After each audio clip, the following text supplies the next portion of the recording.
আপন ভাইয়ের বোনের ফুফুর ইত্যাদি সম্পদ নয়ছয় করার কোনো অধিকার নেই। ওই লোক জালেম, ওই লোক একেবারে নিকৃষ্ট, একদম নিকৃষ্ট, একদম পচা মানুষ, একেবারে শ্রেষ্ঠ জালেম যে আপন জনের হক নষ্ট করে, আপন জনের হক নষ্ট করে। আপন বোন সম্পত্তি চাইছে, বাবার পৈতৃক ওয়ারিস সম্পত্তি নিবাগা, বইন বাগি না আর আইতা না, আর আইতা না, আর খাইতা না আমগো ভাই, একবারে বুঝ করে নিগেবা নাকি? সারা জীবন বড় করলাম, ভাই হিসাবে আদর করলাম, বিয়ে শাদি দিলাম, অনার বাইছেন না জালেম। এই ডাকাত কি কইল বেটা? তো বোনের ব্যাপার বল, তো বেটা ডাকাত, তুমি এটা কি বললা? এটা সে বুঝাইতে চাইলো যে এই গ্রামের যেই কোনো মানুষ আমার বাড়িতে ভাত খাইতে হইলে খাইতে পারবে এমনি, কিন্তু আপন বোন আর বাগিনা তারা যদি আমার বাড়ির দুগা ভাত খাইতে হয় জমি দিয়া খাইতে হইবে। কথা বোঝেন নাই?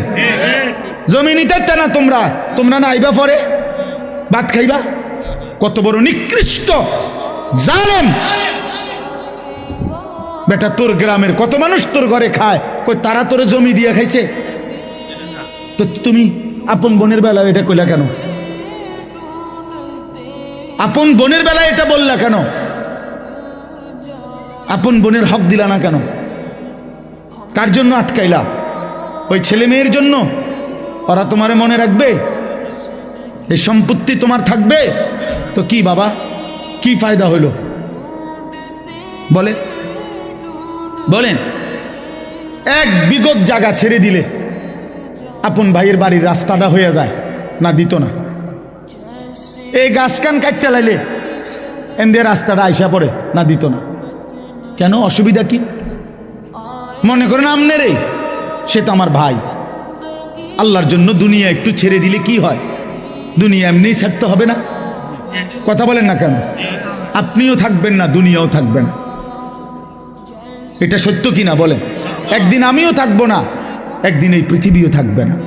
কাল্লা ইদা দুক্কাতিল আরদু দাক্কাং দাক্কা, আল্লাহ বলে সাবধান বান্দা, মনে রেখো আমি কিন্তু এই জমিন পাথরের মতো চূর্ণ বিচূর্ণ করে ফেলব, পাউডার বানায় ফেলব। তো কেন তুমি এই কামরা কামড়িটা করলা? কেন হক দিলা না? কেন আমনের ক্ষমতা দেখাইলেন? দলিলের মার ফেস